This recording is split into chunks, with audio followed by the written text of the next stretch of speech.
All right, everybody. Today, I'm gonna go ahead and do the 40-gallon sump for the 150. I bought this back from Petco when they were doing the dollar per gallon sale. It's an aquarium tank. I did paint the back of it black. It does not come like that, but I did want it to match all my other tanks. That red tape is for a thermometer that I will stick on later on. And I did just give it a quick wipe down. The dirt that you see on the bottom of it, unfortunately, is on my dirty basement floor. But yeah, I'm gonna give it a shot at making a sump. All right, guys, I got a whole bunch of supplies here. Don't know what else I might need, but I'm gonna go over it all as well. Also, on top of this, I'm no expert at making a sump, glass cutting, or anything like that. So please do it at your own discretion. Take my technique with a grain of salt as well. I'm just a guy with a camera having some fun, putting his fish room together down in his basement. Got a couple of sheets of clear glass that I did pick up at Home Depot. Painter's tape just to mark off edges or anything like that. Sharpie marker, level, glass cutter, aquarium silicone. Now I know you can use stuff from Home Depot or other products. I've tried certain ones in the past that did say they were aquarium safe as well, and they weren't. So I'm buying these and just using these, even though they do cost a little bit more. I do have safety glasses and some work gloves. I'm not gonna lie, I don't know if I'm gonna use them, but did want to mention them. I'm gonna do the best I can with this. I've checked out plenty of other videos. Thank you, YouTube. Glass cutting as well. You can have your glass cut at like a window shop. Home Depot sometimes will cut it if someone's there that knows how. I already own the glass cutter, so I was like, hey, give it a shot. Why not? I'm gonna film as much of this as I can, try to put this together as best I can, because I am running out of time on the 150 and need to get this project done. So gonna give a shot at cutting this glass. I've only done glass cutting once before, and well, it wasn't the best scenario, but it was for a small project. I already measured off what I needed and drew a line with the Sharpie marker. Got the glass cutter. Haven't used it in a long time, so hopefully it's still sharp enough. And I do have my straight edge, which is nice. It's a metal one, but I'm gonna try to cut this glass and hopefully snap it without cutting myself. If you don't have experience with it, I'd highly recommend just paying someone else. I'm gonna try to line up everything as straight as possible, and well, hope for the best.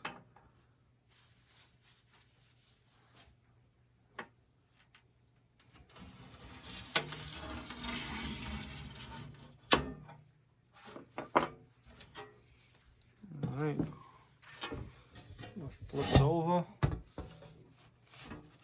Cut a line on the back side.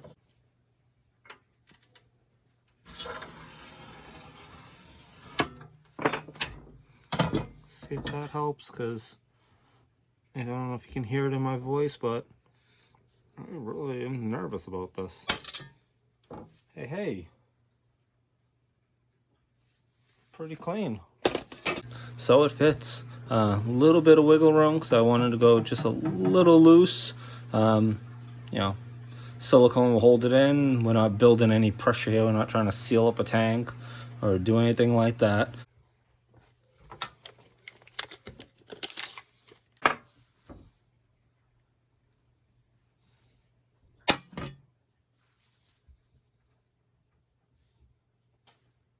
So I have all the glass cut for the sump. Only needed 2 pieces.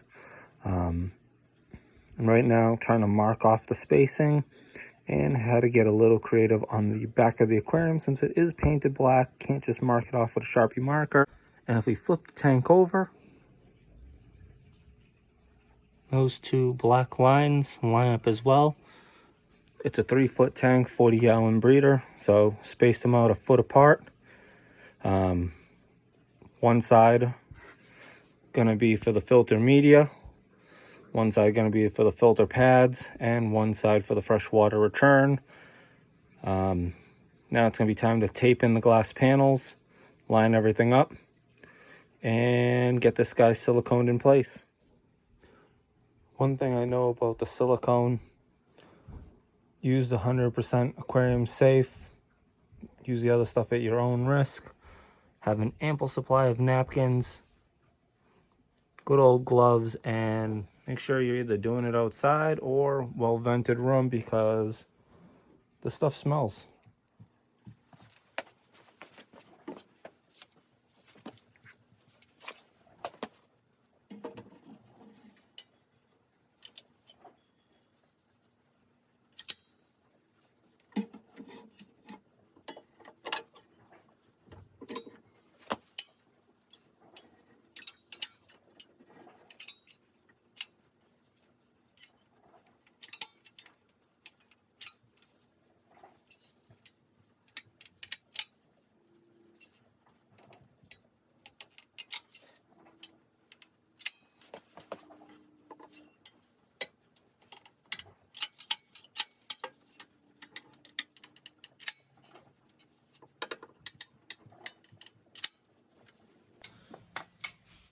Get the silicone on. Time to use your finger or tools to even everything out. And then we will go back with a level and make sure everything is still in place. I can already see I bumped it a little bit. It's an aquarium sump. I ain't looking for nothing pretty. I just need it functioning.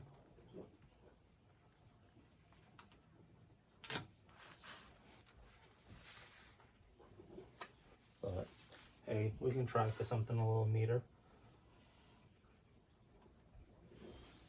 Now you could go buy a sump as well, depending on what your budget is. Go for it. Me, well, I like taking a shot at making something.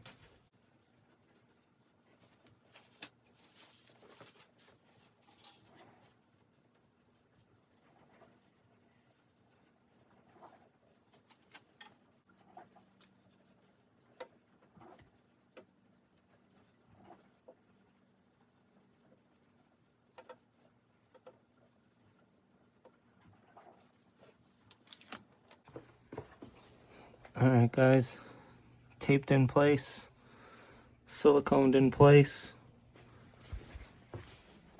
This side's going to be where the dirty water and the filter pads. Middle's going to be all my biomedia and return clean water with the return pump. All evenly spaced. I just wanted to keep it simple. Could do all kinds of crazy designs. I know saltwater tanks do, refugiums, places for the protein skimmer and all that, but this is just a freshwater tank. Silicone lines aren't bad. I could have used tape up and down everywhere that I could peel off later for a clean, crisp line. Guys, I ain't worried about it. It's a sump. Alright, so the main body of this 40-gallon breeder is all set up.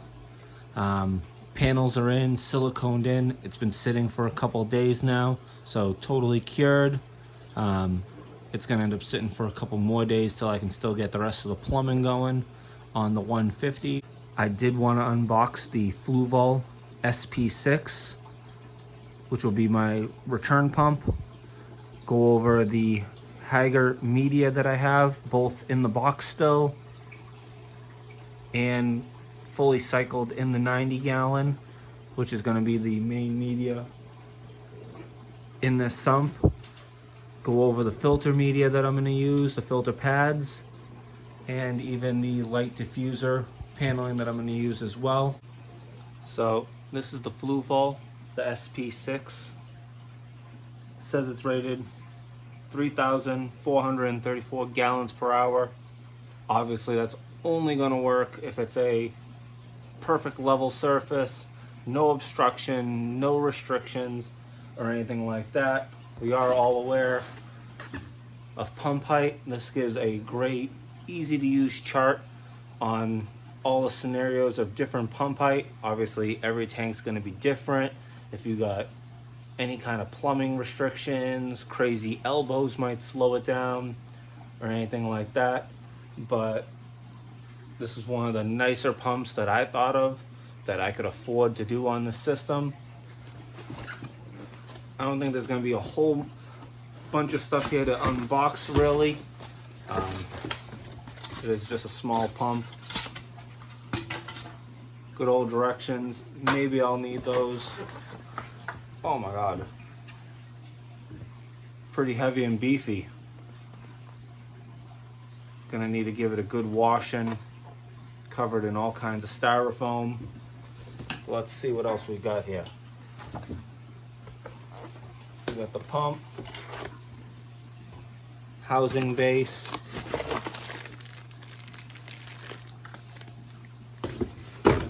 couple fittings, and a couple different size inlets for different applications, which is pretty cool. I don't have to go out and try to hunt those down. But yeah, this is going to be one of the main parts to my filtration system. On one side is going to be this SP6 along with the 40-gallon sump. On the other side is going to be the FX6 canister filter. But let's take a look at the rest of the sump and some of the things going on in there. Get some of the dry media just installed in the tank so we can see it, and the filter pads as well, cut them to size and slide it into place for now. So first thing just to go over as well, I have two different types of filter sponges here. One's coarse, one's fine. I grabbed these guys off of Amazon. They're from a company called Aquatic Experts. No sponsorship there or anything like that, but I probably could put a link in the description as well on where to find this on Amazon. I actually bought everything that's going inside this sump off of there as well, from the lighting diffuser, the Hygger aquarium media as well, both in the box still and the ones that are in the 90-gallon, and along with the Fluval, the SP6 pump, all off Amazon. So it is a good place to shop to get your one-stop, everything you're gonna need, because some of the stuff you're not going to find at your local pet stores. I am going to take this media upstairs just to give it a quick wash, but I did want to show you how they pack these. It does come with a little instruction manual, but definitely well packed. Nice big blocks. I think it's just a little easier than bio balls or the little ceramic cylinders. These are nice and stackable. And I just want to pack as much media in. So, out of 40 pieces out of this box, I did have 2 pieces break. Don't know if it happened during shipping, or since these pieces have been in the box, in the fish room now for almost 2 months. They've definitely gotten moved around a couple times, so who knows if they broke. The last batch that's sitting in the 90-gallon, same company, same box, everything. None of them broke, and none of them, even being in a fish tank, have broke. So don't know if they broke in transit. Doesn't matter either way. They're for an aquarium. We throw broken lava rock in there and all kinds of broken media, so it doesn't make any difference to the fish. I was originally thinking 2 boxes of this large block media would have been enough. Like I said, there's 40 pieces there and 40 pieces in the 90-gallon already cycled, but I got a lot of height there. I think I'm gonna need way more media. The other thing I should have thought about is the width of the media. It would have been really nice to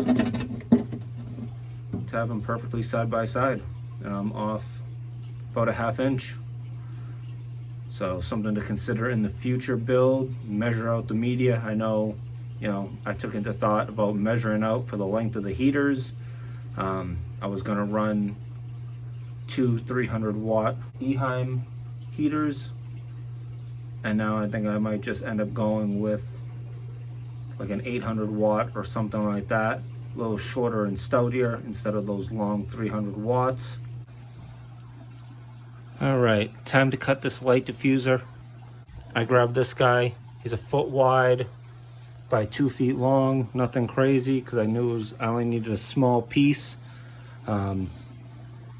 Between the outer wall of the tank and the baffle in the middle is a foot long. Tank's a little over 17 inches wide. So all I gotta do is make one set of cuts here. I got plenty of power tools. I do have the PVC cutter out because I was doing something else. And I have used regular pruning shears in the past, cut the plastic. It's not that thick and hard. This stuff is pretty rigid, so snaps quickly. I'm just gonna do a quick cut on this and test fit. What I'm using the light diffuser for is I just wanna keep the filter pad up off the bottom a little bit just to ensure better water flow. All right, and with a couple quick cuts, the light diffuser fits in pretty snug. Barely any wiggle room. Not like it totally matters. All right, so those filter pads that I had that were all bagged up, I went ahead and cut them.